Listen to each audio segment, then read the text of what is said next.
son of a... Oh, fuck! You one of them! This story begins with a group of criminals carefully planning their next move on something that is not immediately revealed to us, but it becomes clearer over time. This group meets near a theater class where a little girl named Abigail is practicing ballet alone. When she leaves and gets into her car, a tracker attached to it shows exactly where she's going, leading to the next part of their plan. When Abigail gets home, she quickly runs up to her room and talks to her dad on the phone. With the help of the group's computer expert, 3 of the criminals manage to sneak into her room. Before she can react, they jump on her and give her a sedative that knocks her out. Before the guards notice anything, the kidnappers carry the unconscious girl to their vehicle, completing the third part of their plan. After driving for several minutes, they arrive at a safe house where Gus Fring from Breaking Bad is waiting for them. It turns out this man doesn't like to stay on the right side of the law. We learn that he is the one who put the group together to carry out this plan. The goal is to get Abigail's dad to pay them $50 million to set her free. Yeah, it seems his Blue Crystal business didn't go so well. To make sure everything goes smoothly, the owner of Los Pollos Hermanos asks everyone for their phones to prevent them from being tracked and to ensure everything goes according to plan. Before leaving, he tells them that all they have to do is wait 24 hours for the deal to close. After that time, he will return to the house to pick them up. For now, their only job is to babysit. Easy, right? No, not really. Now let's get to know the brilliant group of kidnappers in this plan. There's Frank, the former cop who is very smart and suspicious. Peter, the muscle who isn't too bright. Sammy, the rebellious rich girl who's good with computers. Dean, the sociopathic driver, played by the late Angus Cloud, so we'll give him a bit of respect. There's also Rickles, the ex-Marine sniper, and the black guy, who will probably die first, because that's how it always goes in horror movies. And Joy, the seemingly smartest of the group, a single mom who is a doctor and a recovering drug addict, doing this to start a new life. To make sure everything is in order, Joy goes to check on the little girl. In a moment of compassion and also stupidity, did I mention she seemed the smartest up to this point? She removes Abigail's blindfold and unties her arms from the chain she was secured to, so the girl wouldn't feel so bad. Oh, how sweet. The problem is, just as Joey's about to leave, Abigail ends the chat by saying, "Joey, I'm really sorry for what's going to happen to you." I'm sorry about what's going to happen to you.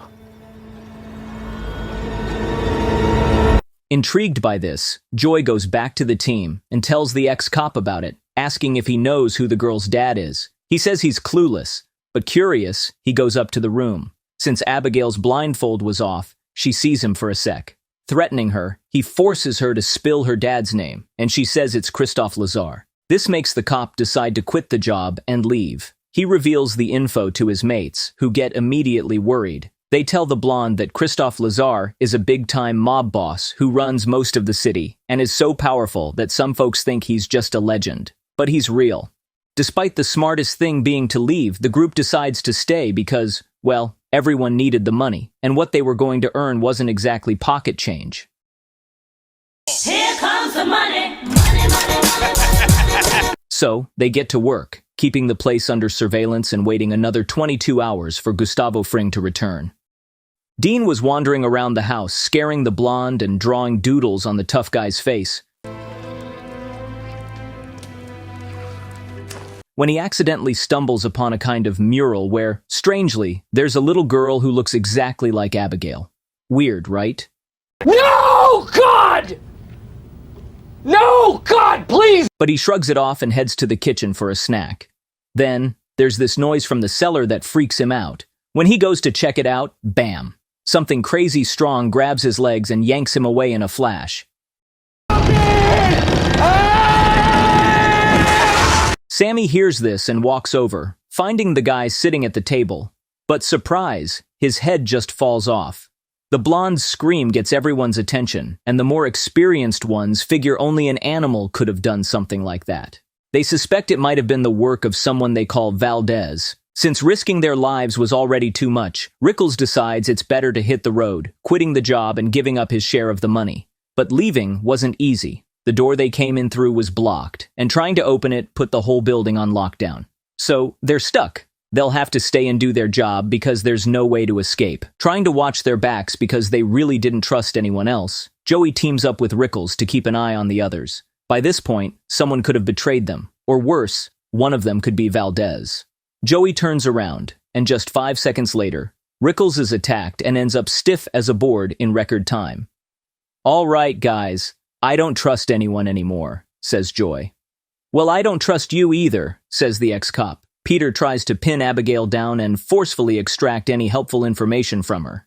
But before this dumb muscle guy can shoot, Joey stops him. Frank and Sammy arrive a moments later. Both Frank and Peter and Joy argue. Things heat up, and while they waste time, Abigail frees herself from the handcuffs like it's nothing. The sweet girl shows her teeth and lunges at Peter to bite him. But the ex-cop nails her with a terrible headshot, leaving her incapacitated for just a few seconds before she gets back up like nothing happened, like she's Deadpool. It's at this point that the group realizes that Abigail was Valdez all along, and there was never anyone else in that place. She started the whole mess.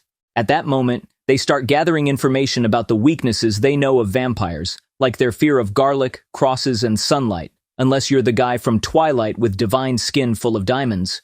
It's like diamonds. Oh, and they also remember that supposedly, a stake through the heart kills vampires too. Okay. Armed with this info, the group pays a visit to the girl. But as expected, everything goes south. They return beaten up, with Joey being the voice of reason. The girl suggests they can still inject her with the sedative that put her to sleep when they took her from her house. So for now, the plan is to find her. As usual in these stories, the group splits up instead of staying together, even though there's a supernatural entity chasing them. But hey, who cares about self-preservation, right? That's when the blonde finds a pool full of body parts, obviously belonging to the previous victims of the little vampire girl.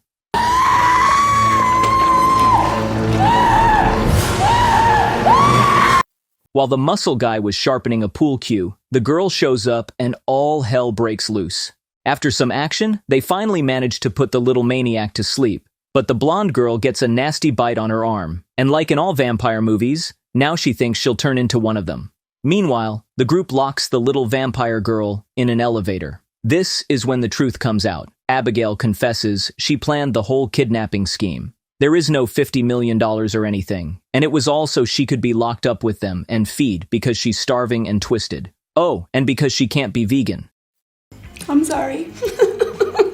That's so good. She also reveals that somehow they all messed with one of Christophe Lazar's businesses, her father, which is why she selected them to feast on as revenge. The ex-cop remembers his old days and stays to watch her while the others go find a way out. Since a gate wouldn't stop a super strong vampire, she breaks free easily.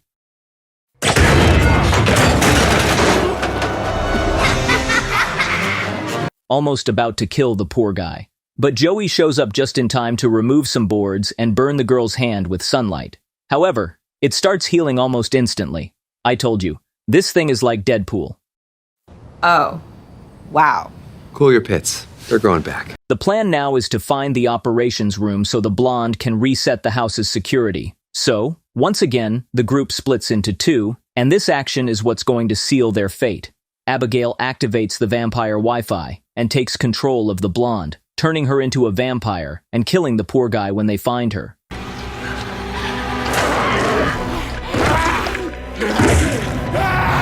The other two run from her, and by a twist of fate, Joey reflects sunlight toward her, making her explode.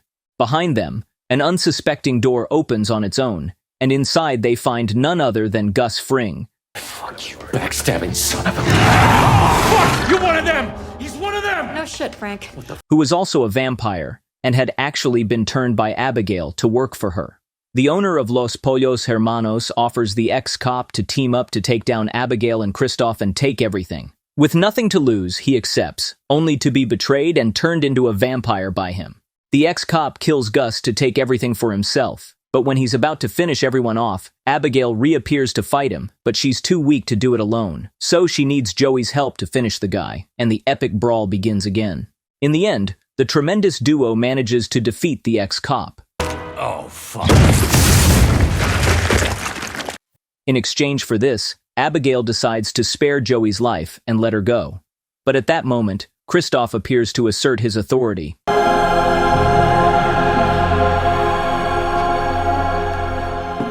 Although he doesn't harm Joey because, in a way, she helped his daughter, and that's enough. In the final scene, Joy leaves the place, not fully understanding what the hell had happened that day, and drives away, never to return, concluding the story. And that's it. Abigail and her vampire dad lived happily ever after, I guess. If you like this recap and want to stay updated with more from the world of movies, remember to subscribe to my channel. Just click the subscribe button and hit the bell icon to get notified whenever I post a new video. You can also show your support by liking this video. Thanks for watching. See you in the next recap.